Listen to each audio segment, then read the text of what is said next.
This week on The Travel Detective, how one hotel corporation is making a difference in the fight against child prostitution, trafficking, and child labor, and how you can make a difference every time you travel. Plus, it was once a favorite hangout for the rich and famous.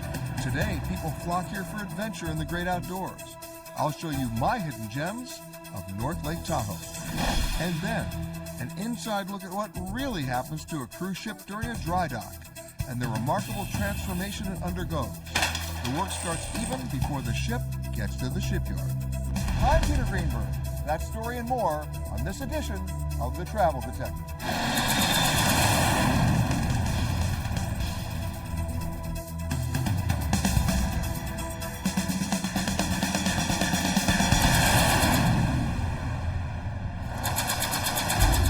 What do major hotel chains have to do with child prostitution, child labor, and sexual trafficking? The answers might surprise you. And then there's the story of one major hotel chain that decided to do something about it. Sex tourism in Thailand began in the 1960s during the Vietnam War, when American military presence was growing. Today, sadly, that business is still alive and robust. And the exploitation culture, not just with child sex trafficking, but with child labor itself, often translates directly to the hotel business. However, one major company, French-based Accor Hotels, has decided to try to make a change. They've stepped up to educate their employees and to enforce a strict code of behavior to try to make a difference. As you know, we want always to be leading the leaders, and being the leaders not only in terms of the network number of hotels we have, the size of the company, but also be the leaders in setting the example in the country we operate in. And we thought it was very important we take a stand and we show the industry what can be done in this field. Bassett says the company has signed the ECPAT Pledge. That stands for End Child Prostitution and Trafficking. And they're now focusing on educating their employees on what to look for and what to do if they see that trafficking happen. Well, we are training actually all our employees to be aware of child sexual exploitation, so that if something could happen in one of our hotels, they can actually use a whistleblowing line and make sure that this is known and we can do something about it. Either with one of your guests or one of your vendors? Well, it could be anyone. Anything happening in our hotel, we want to really understand and want to make sure that our employees are aware that this can happen and we can actually take actions to slow down this and to try to stop it. But Accor wanted to do more than just educate their employees. They wanted to give people the opportunity to find good-paying jobs outside of the sex industry. So they created their own hospitality school. For us, the hospitality school and the efforts we do in helping people in need is to be able to give an equal chance to everybody. And whether you are refugees, whether you live in Mae Hong Son or in the north of Thailand or somewhere on the border, you are abandoned somewhere, where there is a hope for you. One hotel worker from a neighboring village was ready to give up on school until he heard about the Accor program.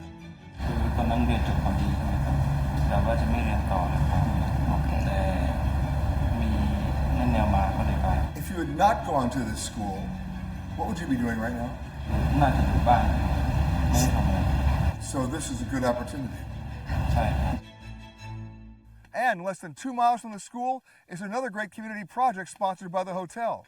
Where there was once only one crop, corn, which is actually hurting the soil, the folks from Accor are planting trees. It's a great sustainability project. And how are they doing it? Every time a guest says, "Don't wash my towel," they plant a tree. And by the end of this year, more than 500,000 trees will be planted throughout the entire country of Thailand. We associated with the Pure project, that is one of our partners in Thailand, that is specialized in reforestation. And half of the savings are allocated to the Pure project. That is, first aim is to plant trees. So we have a nursery near Chiang Mai, which we visit, every hotel is visiting every 6 months. Teren says the hotel has been planting trees for 10 years, but most of their guests still are unaware of the program. But I would say we can communicate more. For the moment, the main focus is on the staff and the project, maybe not enough yet on the communication to the guest. We're talking hundreds of thousands of trees. Yes, indeed. And that's only in Thailand right now. For Asia, the main site is Thailand, but there is 2 or 3 other continents with planting sites as well in the world. Organizers and graduates of the program hope it expands to other hotels, and that goal appears to be happening, thanks to the impressive results on a local level. Have you gone back to your village to tell them about what you've been doing? แล้วเขารู้สึกยังไงบ้าง ทุกคนตื่นเต้น And are they now going to try to go to the school? yes You can benefit on both sides, obviously. Yeah. This is a real issue for us. We create approximately 2,000 jobs every year. So if we can have a few tens or a few 100 employees coming from this source in the future, we'll be very happy. And they will be very happy. And our employees will be very happy. So it's a win-win-win. It's win-win-win, exactly. When you think of Lake Tahoe, and so many people just call it Tahoe, a number of things come to mind. World-class skiing, gaming in the casinos on the South Shore, and of course, the lake itself. But here in North Lake Tahoe, you get all of those things, plus as many outdoor activities as you can possibly think of. There are so many things to see and do, not to mention just the history of this place and a few different ways to see it. So let me show you some of my hidden gems of North Lake Tahoe. Located in the Sierra Nevada mountains on the border between California and Nevada, Lake Tahoe is the largest alpine lake in North America. It's also the second deepest. Long before Lake Tahoe was a winter and summer resort town, it was home to seasonal nomadic Indian tribes who traveled there to collect medicinal plants and to hunt and fish, until eventually the Washoe Indians made the lake their summer home. When silver was discovered in the 1860s in nearby Virginia City, Lake Tahoe quickly turned into a vibrant community. And when the first car made it through the mountain pass in 1905, the town began to really grow. Lodges, casinos, and restaurants sprang up, and thousands flocked to the mountains in both summer and winter. In the 1950s and 60s, Lake Tahoe became a favorite hangout of the rich and famous. Frank Sinatra bought the Calneva Lodge and Casino, and frequently hosted Rat Pack pals Dean Martin and Sammy Davis Jr., as well as John and Robert Kennedy, and Marilyn Monroe, who spent the last weekend before her death at that hotel. And then in 1960, Lake Tahoe hosted the Winter Olympics at Squaw Valley, putting the resort town firmly on the international stage. Today, with its Olympic pedigree, Squaw Valley is known as a great place for skiing and snowboarding. But if you're really looking for some warm weather fun, here's something you might want to try. Long a playground for only experienced rock climbers, there's now the 1,000-foot tram face of Squaw, and it's accessible to just about anyone. Small groups of 6 or less are guided along the Via Ferrata, an Italian term meaning iron road. These systems are protected climbing routes with permanent steel anchors and fixed cables that allow climbers to remain safely attached to the rock face at all times. The routes include different types of terrain, some of it where you're just walking along the rock, and other times where you're climbing on rungs or shimmying along a cable. But the best part is that you don't need any climbing experience, just an average degree of fitness, a sense of adventure, and a desire to see some great views of Squaw Valley that you're not going to see anywhere else. Another special place to see some great Tahoe vistas is from the top of the Eagle Rock Trail. Keep your eyes open because the small parking lot off Highway 89 is easy to miss. But once you find the trailhead, it's a short 15-minute hike up the trail on the eroded dormant volcano. You'll be at 6,286 feet with a panoramic view of the lake below you. If you're coming to Lake Tahoe, trust me, you want to be in Lake Tahoe. And by the way, that's 72 miles of shoreline, coves, and beaches. Amazing to do it. You can actually circumnavigate it in about 5 days. But for me, I come here to Emerald Bay. Why? It's the only place in Lake Tahoe that has its own island, complete with an abandoned tea house. Here's another startling fact, the depth of the water. It's as deep as the Empire State Building is high, but you can actually see stuff that's pretty amazing right under the water. Beneath the waters of Emerald Bay, there's a treasure trove of maritime history on the floor of the lake. The California State Parks Department has established an underwater trail in the bay to showcase Lake Tahoe's maritime heritage from the 1920s and 30s, when the Emerald Bay Resort was in its heyday.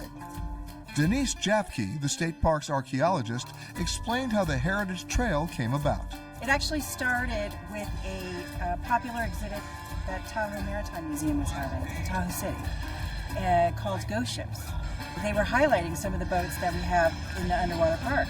When I went to visit the exhibit, I thought that we should be highlighting and telling the story, the bigger story of the boats, the resorts, and basically the cultural landscape of Emerald Bay.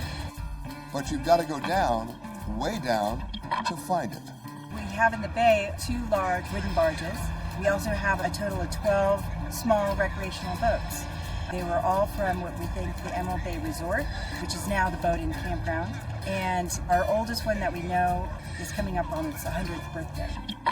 Divers and snorkelers can explore the 4 sites that range in depth from 10 to 60 feet, so it's manageable. We've put in underwater interpretive panels.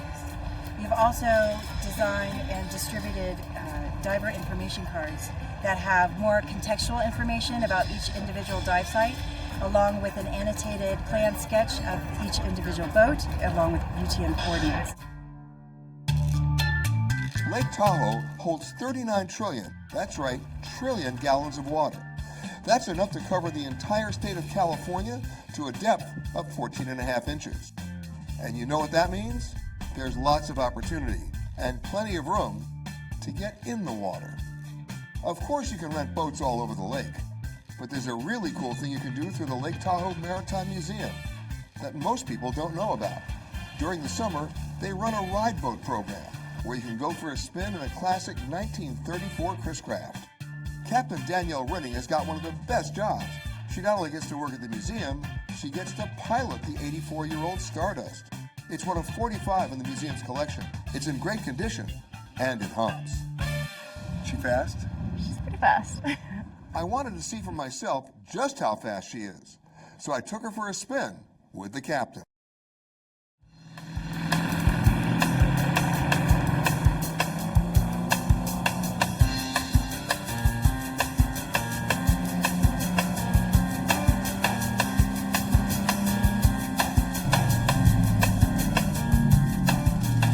You can go anywhere on the lake on this boat, but where I come, look behind me.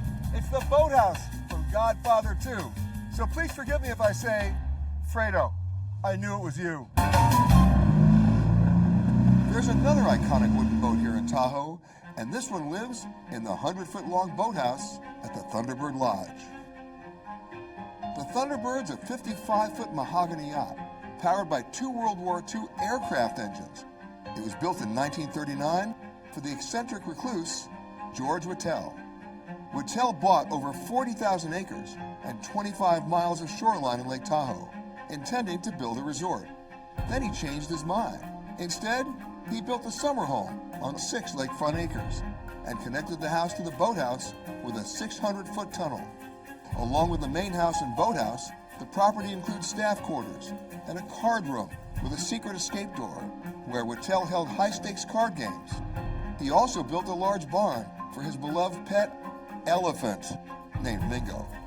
If you want to visit Thunderbird Lodge, also known as Lake Tahoe's Castle in the Sky, you can schedule a tour either by land or by water. At the nearby Ritz-Carlton, there are 2 special programs worth checking out. One, think mixology. Using fresh, seasonal herbs and fruits, you'll learn to make 3 different specialty cocktails during the 2-hour class. And when you're done, you'll sample each drink, along with a specially paired appetizer. Can you say, designated driver? After your cocktails, if you're still standing, wander out to the meadow behind the hotel, where you can take in the night sky with the star guide, Tony Berenson. Berenson has been doing star tours in Lake Tahoe for 16 years. And the Ritz-Carlton just happens to be an ideal location for dark sky tourism, due to the clear mountain air and absence of lots of bright city lights. Every single star that you see in the sky, all in the Milky Way galaxy. There's a lot of stories in the sky. This area of the sky is Sagittarius. It's called the Archer.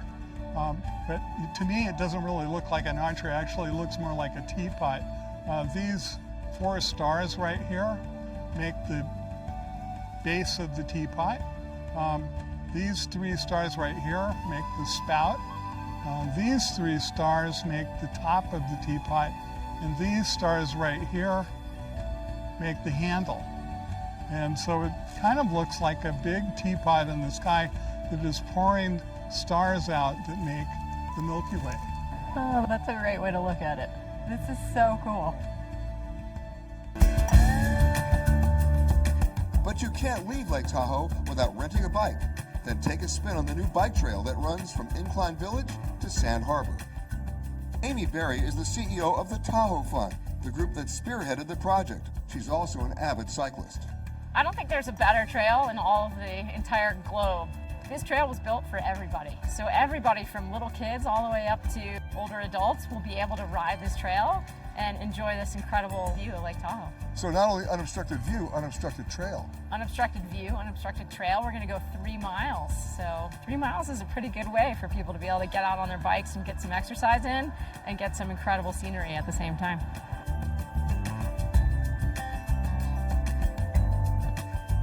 So is riding the East Shore Trail worth it? Huh. Let me ask you, what do you think?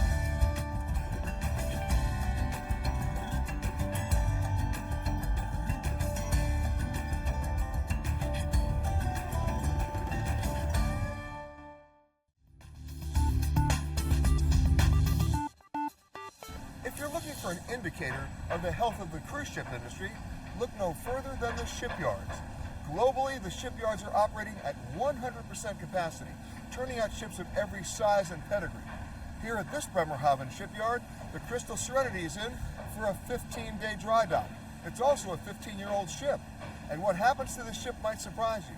Instead of cutting it in half and adding more cabins, they're doing just the opposite. Crystal is reducing the number of cabins, but enlarging the size and the number of its suites. It's all part of the global demand for luxury cruise ships. As more new ships enter the market, this extensive makeover is necessary, not just to extend the ship's life, but to keep it competitive as a luxury cruise ship. Over 1,200 workers in Portugal and Germany took part in this massive project. They raced the clock to complete the work before the ship's next full load of passengers boarded in Lisbon, less than a month from its initial dry dock. I met up with Tom Wolber, President and CEO of Crystal Cruises, at the Lloydworth shipyard in Bremerhaven, Germany, and he walked me through the process. It's like rebuilding a hotel in 3 or 4 weeks' time. It's a phenomenal effort, logistically, technically, to get everyone together and take a ship out of service and basically rebuild it. But this was not the typical remodel, which for some cruise lines may even involve splitting a ship open and then expanding it to increase occupancy. They did something almost unheard of in the cruise ship industry. They decreased the passenger load of this ship. The passenger count on this ship is actually being reduced to just under 1,000 because we want to give our passengers a bit more public space, and also because we're introducing the open seating dining. It means that the concentration of passengers that want to go at one time is going to increase, and therefore we needed to decrease the amount of people on the ship. It also gave us a great opportunity to add more suites and larger penthouses on deck 10. The real refurbishment process began with protecting critical areas of the ship. Nearly 80 workers laid 700 planks of wood, 500 sheets of masonite, and over 2,500 thick plastic sheets. They removed chairs, mattresses, and other materials. Then they had to replace those items. Some they bought new. Others were carefully reupholstered and redesigned by hand on the ship. The ship's design manager explained the details. How many chairs we are refitting or buying new? More or less they are 2,000 chairs. Couches are more or less 400. I try to make a figure on how many square meters of fabric I will be using these days, and they are 10,000 square meters, and we're talking about 60 kilometers of thread. But it's not just about the thread counts and making the furniture look new again. It's about building entirely new entertainment offerings and then adjusting to the larger spaces around the ship to perform them. And then bringing the main areas of the ship together, not just through design, but most important, through function. We have coordinated quite all the ship with this color scheme. We think it's refreshing. we needed to find a combination that allow, in a way, to flow from one space to the other in a very, let's say, cohesive way. So we found these new colors that can match very well, and we are very happy about this. As the demolition was underway, the ship sailed to Bremerhaven, Germany, continuing the massive renovation while at sea.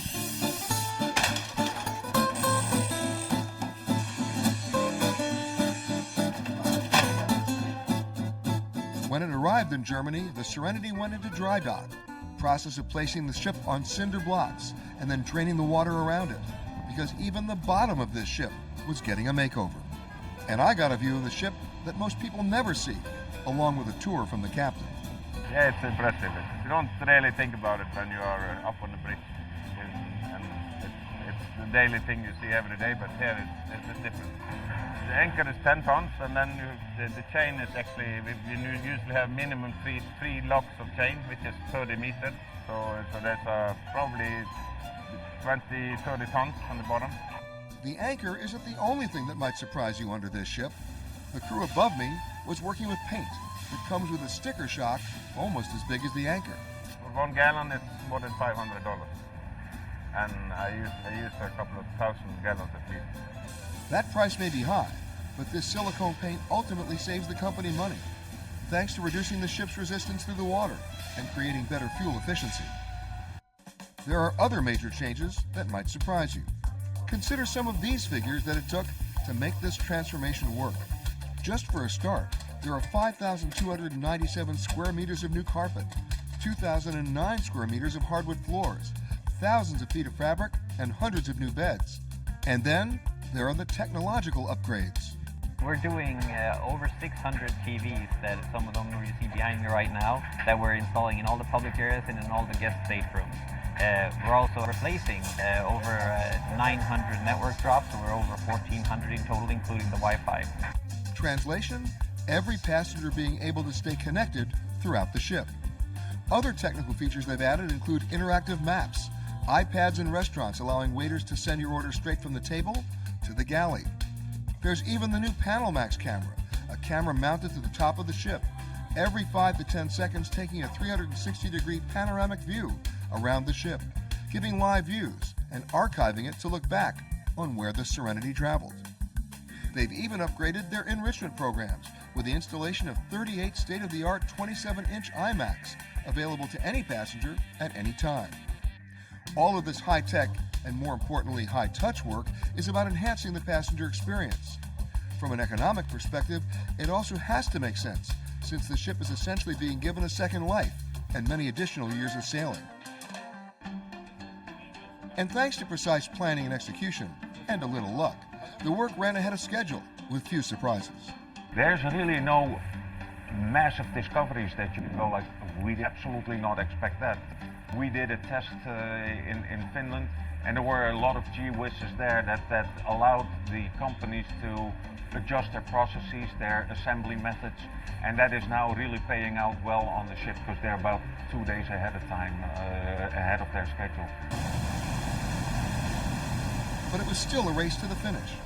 The work continued as the ship pulled out of the dry dock and headed back to Lisbon to meet its deadline of a full passenger load.